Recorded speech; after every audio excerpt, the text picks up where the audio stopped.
Hello friends, आज मैं आपको एंजाइम के बारे में बताना चाहूँगा। और आज के लेक्चर में मैं एंजाइम्स क्या हैं, उनके क्या कैरेक्टरिस्टिक्स हैं और कैसे उनका क्लासिफिकेशन किया गया है, इसके बारे में हम डिस्कस करेंगे।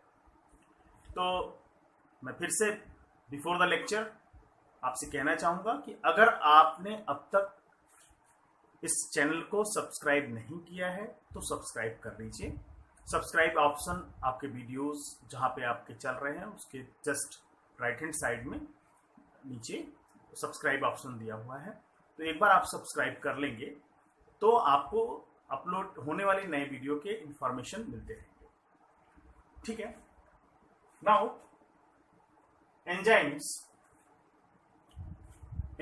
के बारे में बहुत बार ये क्वेश्चन बार बार रिपीट होता है। एक कैरेक्टरिस्टिक्स है कि ऑल एंजाइम्स आर प्रोटीन। सभी एंजाइम बेसिक रूप से प्रोटीन होती हैं except ribozyme that is a RNA molecule. दूसरी प्रॉपर्टी ये कि enzyme is a biocatalyst. Enzyme एक बायोकैटेलिस्ट है और वो रेट ऑफ रिएक्शन को बढ़ा देता है। तो कुछ हिस्ट्री है उसको हम लोग देख लें, जिसपे बार बार क्वेश्चन आए हुए हैं नीट के एग्जाम में, आईपीएमटी में, एम्स में या डिफरेंट प्री मेडिकल एग्जामिनेशन में। The term enzyme was coined bye कोने। एंजाइम टर्म कोने ने 1878 में दिया था जब वो फर्मेंटेशन पे काम कर रहे थे। तो when he was working on fermentation तब उन्होंने ये टर्म एंजाइम नाम दिया इसका, एंजाइम, जो कि एक बायोकैटेलिस्ट है। इन 1887 लगभग 10 सालों के बाद, लगभग 9 या 10 सालों के बाद पहली बार फर्स्टली आइसोलेटेड एंजाइम जाइमेज, ये टर्म क्वाइंड होने के लगभग 9 या 10 सालों बाद जाइमेज नाम का पहला एंजाइम आइसोलेट किया गया। जाइमेज नाम का पहला एंजाइम आइसोलेट किया गया बाय द एडवर्ड बुचनर। तो एडवर्ड बुचनर वो पहले साइंटिस्ट थे जिन्होंने एंजाइम को आइसोलेट किया, और जो फर्स्ट एंजाइम आइसोलेटेड हुई उसका नाम था zymase. J B Sumner in 1926 prepared a pure crystalline form, not a mixed form. Isolate आप कर रहे हैं तो वहां पे एंजाइम के साथ साथ अदर इंप्योरिटीज होती हैं, तो उसके प्यूरिफिकेशन के कुछ स्टेप हैं और उसको प्यूरिफाई करके सबसे पहले जो प्यूरिफाई किया जेबी समनर ने, prepared a pure crystalline form of urease enzyme. इन्होंने यूरिएज एंजाइम का क्रिस्टलाइन फॉर्म सबसे पहले प्यूरिफाई किया जेबी समनर ने in 1926 from the jack beans, and he suggested, Sumner suggested enzymes are protein. तो Sumner ने suggest किया था कि एंजाइम प्रोटीन है। ये जो आपको मैंने 3 पॉइंट दिए, इन पे बहुत बार क्वेश्चन पूछे गए, बार बार क्वेश्चन पूछे जाते हैं इन हिस्ट्री पॉइंट से। Now some characteristics of enzyme. All enzymes are protein except ribozyme. Ribozyme एक प्रोटीन नहीं है लेकिन वो एंजाइम है, और वो एंजाइम न्यूक्लिक एसिड है यानी कि आरएनए मॉलिक्यूल है। Enzyme accelerate the rate of reaction bye lowering the activation energy. Enzyme rate of reaction को बढ़ा देती है एक्टिवेशन एनर्जी को लो करके। तो एक्टिवेशन एनर्जी किस तरह से लो होता है, जब हम अभी एंजाइम मैकेनिज्म में जाएंगे तो एक्टिवेशन एनर्जी के बारे में बात करेंगे। फिलहाल आप बस इतना नोट डाउन कर लीजिए कि accelerate rate of reaction, enzyme accelerate rate of reaction by the lowering of activation energy. Enzymes are sensitive to pH and temperature. जब एंजाइम का पीएच चेंज होगा या टेम्परेचर चेंज होगा एनवायरमेंट का, तो enzyme is very sensitive to pH and temperature. Like our body have a lot of enzymes that are working on the various type of metabolism. जब हमको fever होता है तो हमारे बॉडी का टेम्परेचर बढ़ जाता है, बॉडी का टेम्परेचर हमारा 98.4 डिग्री होना चाहिए, यानी कि 37 डिग्री सेंटीग्रेड। जैसे ही 37 डिग्री सेंटीग्रेड या ये 38 डिग्री सेंटीग्रेड हो या 100 डिग्री फ़ारेनहाइट हो, 101 डिग्री फ़ारेनहाइट हो, वैसे ही हमारा जो डाइजेशन है वो बहुत ही वीक हो जाता है। जो हमारे डाइजेस्टिव एंजाइम्स हैं वो प्रॉपर वर्क नहीं करते, हमें भूख लगना बंद हो जाता है, हमें कोई भी चीज अच्छी नहीं लगती, डाइजेशन ठीक से नहीं होता है। तो ये देखिए कि माइन्यूट डिफरेंस है, केवल 1 डिग्री 2 डिग्री सेंटीग्रेड का या 2 या 3 डिग्री 4 डिग्री फ़ारेनहाइट का, और इस पर्टिकुलर इसी डिफरेंस पे ही हमारे एंजाइम फंक्शन करना कम कर देते हैं या बंद कर देते हैं। 40 डिग्री पहुंच गया, 40 डिग्री पे आपकी बॉडी के एंजाइम्स बिल्कुल नॉन फंक्शनल, लगभग नॉन फंक्शनल हो जाते हैं। 40 डिग्री का मतलब 105, 6 लगभग इतना है। तो enzymes are very sensitive to temperature, enzyme are very sensitive to pH also. अगर कोई एंजाइम एसिडिक पीएच पे काम करता है तो वो एल्कलाइन पीएच पे काम नहीं कर सकता। अगर कोई एंजाइम एल्कलाइन पीएच पे काम करता है तो वो एसिडिक पीएच पे काम नहीं कर सकता। और आपने पहले भी पढ़ा होगा लाइसोसोम्स के बारे में कि when lysosome burst inside the cell, what happens? Lysosome contains hydrolytic enzyme. Lysosome contain hydrolytic enzyme, but these hydrolytic enzyme work at 5.2 pH. That is the acidic pH. जब ये बर्स्ट कर जाएगा, लाइसोसोम बर्स्ट कर जाएगा, तो hydrolytic enzyme cytosol में आ जाएंगे, और साइटोसोल का पीएच 7.4 है, 7.2 है, नियर द एल्कलाइन पीएच। तो लाइसोसोम के बर्स्ट होने से सेल पे कोई इफेक्ट नहीं आएगा, लेकिन 10th की एनसीईआरटी में लिखा है कि they may damage the cells, but it was wrong, क्योंकि जब आपके इस इतने बड़े सेल में यहां एक छोटा सा लाइसोसोम बर्स्ट भी कर गया और जिसके एंजाइम 5.2 पीएच पे एक्टिव है और ये बर्स्ट करके तुरंत 7.4 पे चला जाएगा तो एसिडिक से एल्कलाइन पे, तो इसीलिए वहां पे पता नहीं क्यों लिखा हुआ है, शायद आपको समझाने के लिए कि हाई स्कूल में हमारा मेंटल स्टेटस 10th में इतना नहीं होता है कि हम इस चीजों को समझ पाए। तो 5.2 पीएच यानी एसिडिक पीएच पे एक्टिव था हाइड्रोलिटिक एंजाइम। जब भी कोई चीज बाहर से अंदर आती थी तो वो फैगोसाइटोसिस से उसको अंदर कर लेता था, तो उसको डैमेज करता था। Because of that it is called suicidal bite. But when it burst and mixed with the cytosol, the pH is near the alkaline and the hydrolytic enzymes that is present inside the lysosome, they are not able to work, और वो कोई भी function perform नहीं कर पाएंगे। तो enzymes are very sensitive to pH and temperature.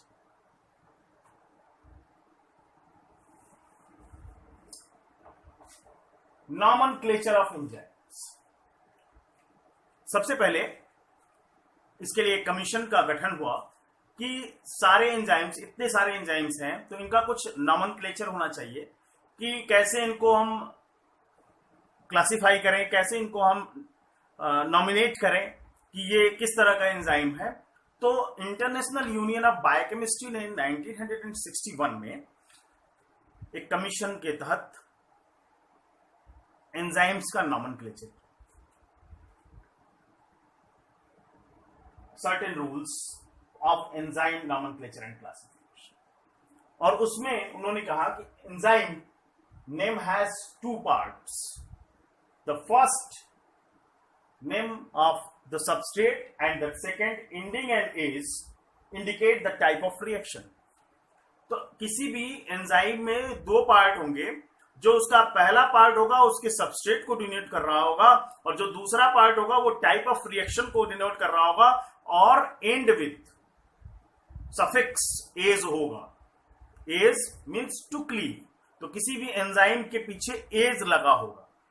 ठीक है, तो दो पार्ट होंगे एंजाइम के, पहला पार्ट सबस्ट्रेट को डिसाइड करेगा और दूसरा पार्ट टाइप ऑफ रिएक्शन को डिसाइड करेगा, और लास्ट में एज सफिक्स में होगा। तो ये एंजाइम के नॉमेनक्लेचर में इन्होंने इंटरनेशनल यूनियन ऑफ बायोकेमिस्ट्री ने डिसाइड किया, but there are some exception के बारे में बात करें। पहले हम एक एग्जांपल देख लेते हैं। जैसा कि आपने ग्लाइकोलिसिस में देखा होगा, ग्लाइकोलिसिस जब स्टार्ट होती है तो ग्लूकोज 6 फॉस्फेट में बदलता है, और उसका जो पहला एंजाइम होता है दैट इज हेक्सोकाइनेज। हेक्सोकाइनेज, तो हेक्सो जो वर्ड है, इसका जो पहला पार्ट है ये बता रहा है सबस्ट्रेट को कि वो एक हेक्सोज है, और काइनेज ये बताता है, काइनेज जब भी वर्ड आता है, काइनेज का मतलब है ट्रांसफर ऑफ फॉस्फेट, फॉस्फेट का ट्रांसफर। तो काइनेज वर्ड फॉस्फेट के ट्रांसफर को बताता है, ट्रांसफरेज एंजाइम, यानी ट्रांसफर कर रहा है तो ये एक तरह का ट्रांसफरेज एंजाइम होगा। और किसका ट्रांसफर? जब काइनेज लगा हुआ है तो फॉस्फेट का ट्रांसफर। तो एज एंड है, तो ये आईयूपी के नॉमेनक्लेचर के हिसाब से ये एग्जांपल हमने दे दिया। But there are some exception like pepsin, rennin, trypsin, इनके नाम as per this rule follow नहीं हो रहा है, लेकिन फिर भी हमारे एंजाइम में तो कुछ एक्सेप्शन है। पेप्सिन, रेनिन, ट्रिप्सिन, ये ना तो एज से इंड हो रहे हैं और ना ही इनके नाम दो पार्ट में है, जिसका पहला सबस्ट्रेट को डिसाइड कर रहा है और दूसरा टाइप ऑफ रिएक्शन को डिसाइड कर रहा है। तो देयर आर सम एक्सेप्शंस। तो क्लासिफिकेशन में रिएक्शंस, दो एंजाइमेटिक रिएक्शन है, enzymatic reaction are divided into 6 classes. आप दिख रहा है oxidoreductase, transferase, hydrolase, lyase, isomerase and ligases. तो ये 6 हैं। ऐसा नहीं है कि इनके नंबर हम बदल सकते हैं, ये ऑक्सीडोरेडक्टेज हमेशा पहले नंबर पे ही होगा, ट्रांसफरेज सेकंड पे ही, हाइड्रोलेज थर्ड पे। इन नंबर्स का बहुत ज्यादा इंपॉर्टेंस है, इन्हीं के बेसिस पे लास्ट में कोडिंग हम बताएंगे कि कोड करते हैं। तो पहला एंजाइम ऑक्सीडोरेडक्टेज होगा, दूसरा ट्रांसफरेज होगा, तीसरा हाइड्रोलेज होगा, चौथा लाइगेज होगा, पांचवा आइसोमरेज होगा और छठा लाइगेज होगा। Oxidoreductase it means remove and add electron और हाइड्रोजन। ट्रांसफरेज में transfer chemical group from one substrate to another substrate. Hydrolase, it means break chemical bonds by adding the electron of water molecule. Hydrolase में break chemical bonds by adding electron of water. Water का involvement है और वहां से electron मिल रहा है ताकि वो ब्रेक कर पाए। Lyase form double bond by the elimination of chemical group. Lyase में double bond का फॉर्मेशन होता है। Isomerase rearrangement of atoms, atom का रीअरेंजमेंट होगा और molecule to form structural isomer. Glucose 6 phosphate से फ्रक्टोज 6 फॉस्फेट बनना, सेकेंड एंजाइम ऑफ ग्लाइकोलिसिस। तो वहां एक आइसोमरेज एंजाइम लगती है जिसमें क्या होता है? Rearrangement of atoms. टोटल जो उसका स्ट्रक्चरल फार्मूला है सेम है, लेकिन arrangement of atoms is changed. Ligase join 2 molecules coupled with hydrolysis of atom. जब भी लाइगेज होगा तो वहां एटीपी का इन्वॉल्वमेंट होगा, 2 मॉलिक्यूल ज्वाइन हो रहे होंगे, तो लाइगेज में एटीपी का इन्वॉल्वमेंट होगा। तो ये क्वेश्चन पूछा जाता है कि ligase involves ATP, do not involves in ATP. ये क्वेश्चन बार बार पूछे गए हैं नेट में। लास्ट में है enzyme has systematic code number. सभी एंजाइम्स के पास 4 डिजिट का कोड नंबर होता है, चाहे वो कोई भी एंजाइम हो उसका पास 4 डिजिट कोड नंबर होगा। अभी हम जैसे हेक्सोकाइनेज के बारे में बात कर रहे हैं तो हमने हेक्सोकाइनेज का ही कोड नंबर लिखा है, that is the first enzyme of glycolysis. जब ग्लूकोज का मेटाबॉलिज्म का जो पहला एंजाइम है ग्लाइकोलिसिस से स्टार्ट होता है, तो हमने हेक्सोकाइनेज का कोड लिखा है that is 2.7.1.1। 2 denotes for class, तो क्लास कौन सा? ट्रांसफरेज। ये एक ट्रांसफरेज एंजाइम है। 7 is the sub class transfer of phosphate. किसका ट्रांसफर हो रहा है? फॉस्फेट का। कहां से? एटीपी से ग्लूकोज मॉलिक्यूल पे। तो ग्लूकोज पे ले कौन रहा है फॉस्फेट को? एटीपी एडीपी में चेंज होती है और वहां से जो फॉस्फेट निकलता है उसको लेता कौन है? लेता है एक एल्कोहल, ग्लूकोज 6 फॉस्फेट। तो CH2 जो है CH2OP, बनेगा। तो सब क्लास इज एन एक्सेप्टर, तो जो ले रहा है वो एक्सेप्टर है और वो उसका सब क्लास है। तो इस सब क्लास का सब क्लास मतलब फास्फेट का ट्रांसफर हुआ तो एक्सेप्टर कौन था? तो अगर एक्सेप्टर एक अल्कोहल था तो वो क्लास नंबर सब क्लास में 1 में आएगा।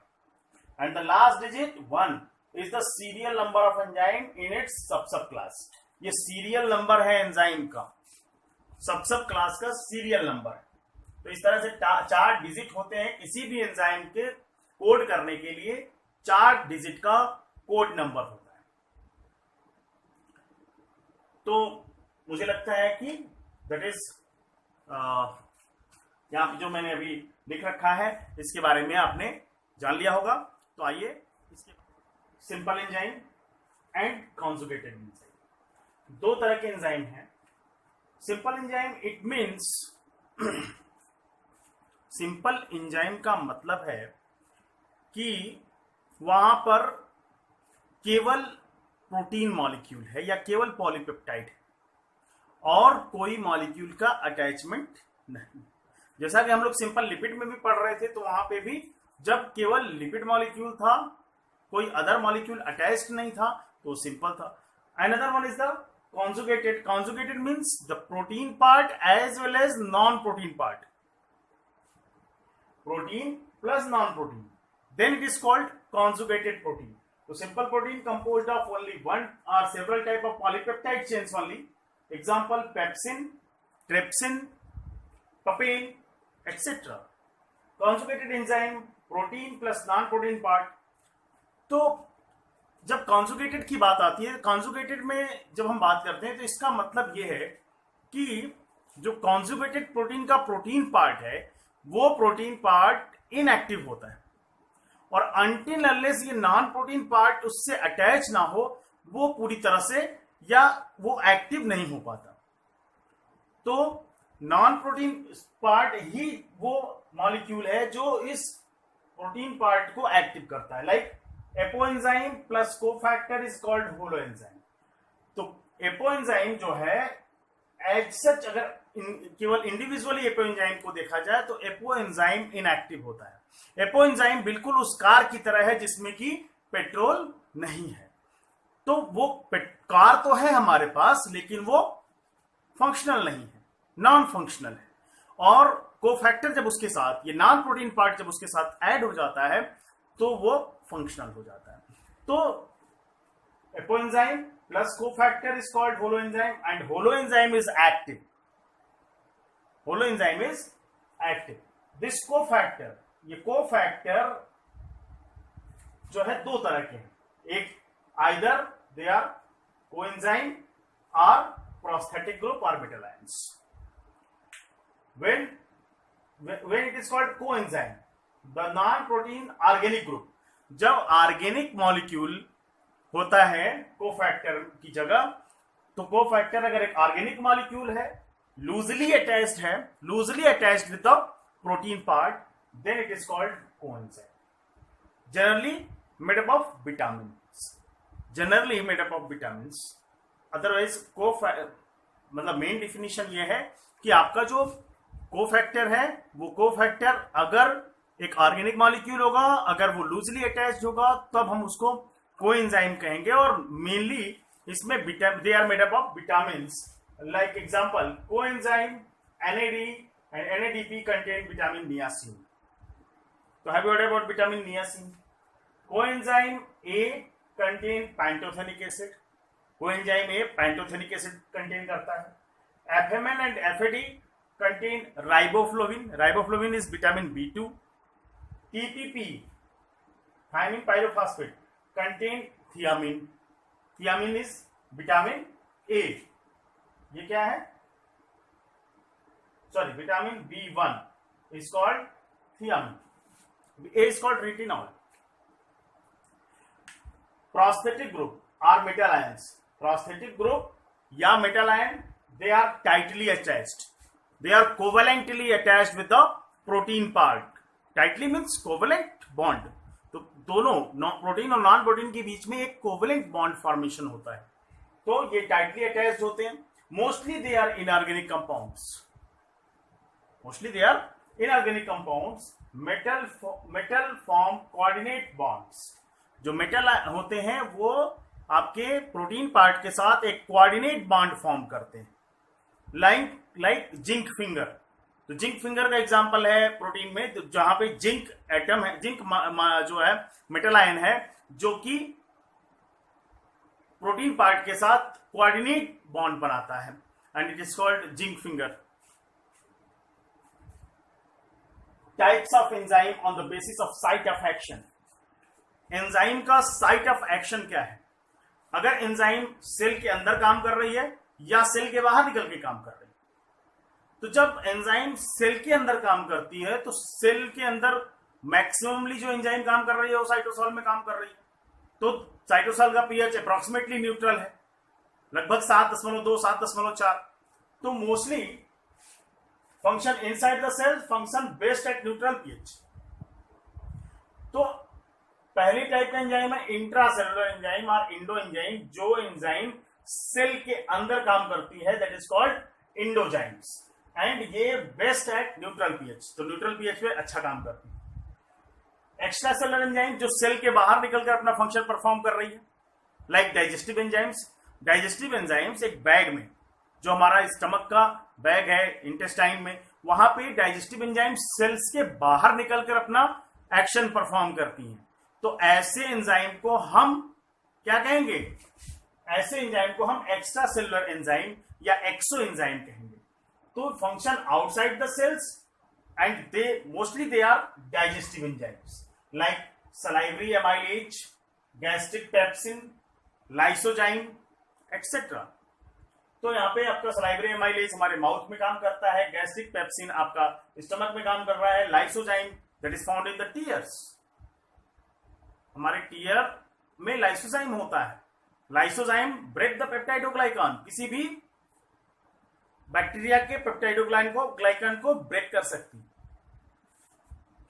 नाउ अब हम एंजाइम पे आना चाहते हैं कि एंजाइम का मैकेनिज्म ऑफ एक्शन समझना चाहते हैं। तो हमको एक्टिव साइट और एलोस्टेरिक साइट के बारे में समझ लेना है, तभी हम मैकेनिज्म ऑफ एंजाइम एक्शन समझ पाएंगे, तभी हम एंजाइम इनहिबिशन समझ पाएंगे। तो एक्टिव साइट क्या होता है? एक्टिव साइट वो साइट है जहां पर सबस्ट्रेट आकर एंजाइम के साथ बाइंड करता है। तो इस एक्टिव साइट में ये देखिए मैंने एक स्ट्रक्चर बना रखा है एक्टिव साइट। ये एक्टिव साइट है जहां पे आके आपका सबस्ट्रेट बाइंड करेगा। तो सबस्ट्रेट को बाइंड करने के लिए यहाँ इस तरह के अमीनो एसिड का अरेंजमेंट होता है जो सबस्ट्रेट के साथ बाइंड कर लेते हैं, and they are very specific. Enzyme are very specific for the substrate. It is like a lock and key. तो लॉक एंड की में आप कोई भी चाबी किसी भी ताले में नहीं लगती। उसी प्रकार भाई आप नंबर मिलाते हो कि हाँ ये चाबी इस ताले की है, इसी तरह से हर एंजाइम का अपना एक पर्टिकुलर सबस्ट्रेट होता है और ये सबस्ट्रेट के लिए बहुत ज्यादा स्पेसिफिक होती हैं। तो हर एंजाइम के एक्टिव साइट पे उनके अमीनो एसिड का इस तरह का अरेंजमेंट होता है कि वो अपने स्पेसिफिक सबस्ट्रेट के साथ बाइंड कर सके। तो यहाँ पे एक्टिव साइट है और एक्टिव साइट पे बहुत सारे अमीनो एसिड का इन्वॉल्वमेंट होता है जो कि स्पेसिफिक सबस्ट्रेट के साथ ही बाइंड करती है, अदरवाइज नहीं बाइंड करती। दूसरा सबस्ट्रेट आएगा तो उसको बाइंड नहीं करेगी।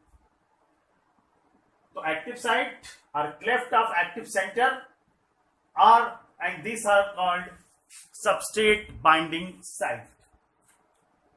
Now कभी कभी कुछ दूसरे टर्म आते हैं लाइक एलोस्टेरिक साइट और एलोस्टेरिक एंजाइम। सभी एंजाइम के पास एक चीज तो ये है कि एक्टिव साइट तो होगा ही होगा, लेकिन एलोस्टेरिक साइट सबके पास हो ये कोई जरूरी नहीं है, क्योंकि एलोस्टेरिक साइट एक ऐसी साइट, देखिए एंजाइम के पास एक्टिव साइट होगा लेकिन कुछ एंजाइम एलोस्टेरिक साइट भी रखती है। तो ये एलोस्टेरिक साइट क्या है? Allosteric site is the another site, एक दूसरी साइट है other than the active site.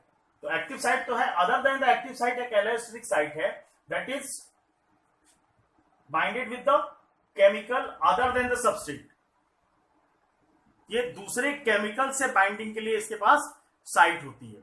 तो ऐसे एंजाइम जो कि एलोस्टेरिक साइट रखते हैं, ऐसे एंजाइम को हम एलोस्टेरिक एंजाइम कहते हैं। ऐसे एंजाइम जो एलोस्टेरिक साइट भी रखते हैं एक्टिव साइट के अलावा, तो उन एंजाइम को हम एलोस्टेरिक एंजाइम कहते हैं। तो एलोस्टेरिक एंजाइम के कुछ एग्जांपल्स हैं, लाइक हेक्सोकाइनेज, लाइक फास्फोफ्रक्टोकाइनेज। फास्फोफ्रक्टोकाइनेज आपने ग्लाइकोलिसिस के ही एंजाइम है। जब आपका PFK1 PFK2 लगता है, जब आपका फ्रक्टोज 6 फास्फेट फ्रक्टोज 1,6 बिसफास्फेट में चेंज होता है, तो वहां पे एंजाइम ये काम करता है PFK। तो PFK भी एक एलोस्टेरिक एंजाइम है, हेक्सोकाइनेज भी एक एलोस्टेरिक एंजाइम है। तो एलोस्टेरिक एंजाइम होगा तो अदर देन सबस्ट्रेट वहां कुछ केमिकल जाकर बाइंड करेंगे और इन एंजाइम्स को रेगुलेट कर सकते हैं। रेगुलेशन भाई, अगर आपने कमरे में पंखा लगा रखा है और पंखे का एक स्विच है, तो स्विच क्या है? एक्टिव साइड है। अब आपने स्विच को ऑन किया, ऑफ किया, ऑन किया, ऑफ किया, आपके पास और कोई ऑप्शन नहीं है पंखे को बंद करने के लिए या पंखे को कम करने के लिए, तो आपके पास एक ही ऑप्शन है। लेकिन अगर आप वहां पे रेगुलेटर लगा देते हैं, तो रेगुलेटर क्या करता है? उसके पंखे को डिफरेंट मोड पर लेके जा सकता है, 5 पे, 4 पे, 3 पे, डिफरेंट स्पीड पे लेके जा सकता है और 0 पे भी स्टॉप भी कर सकता है। तो अगर आपका वहां पे स्विच ऑन ना हो तो भी जो है रेगुलेटर उसको ऑफ कर सकता है। तो एलोस्टेरिक साइट का ये एक इंपॉर्टेंस है कि जब एलोस्टेरिक साइट होता है तो एंजाइम मोस्टली वहां से रेगुलेट हो सकती है, पॉजिटिवली और नेगेटिवली। तो मुझे लगता है कि ये लेक्चर आपको समझ में आया होगा, जितना मैंने अभी तक बताया आपको।